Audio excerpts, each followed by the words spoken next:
إن الاستثمار في الوحدات الفندقية لازم يبقى جزء من محفظتنا العقارية الفترة الجاية، وده اسمه مبدأ اقتناص الفرص.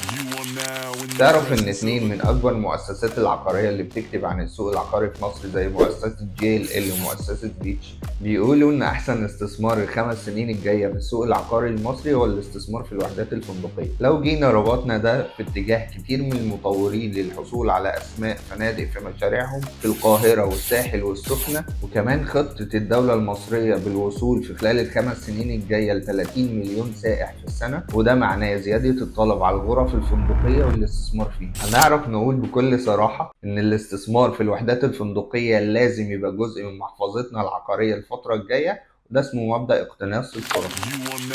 تعرف إن اتنين من أكبر المؤسسات العقارية اللي بتكتب عن السوق العقاري في مصر زي مؤسسة JLL ومؤسسة فيتش بيقولوا إن أحسن استثمار ال5 سنين الجاية في السوق العقاري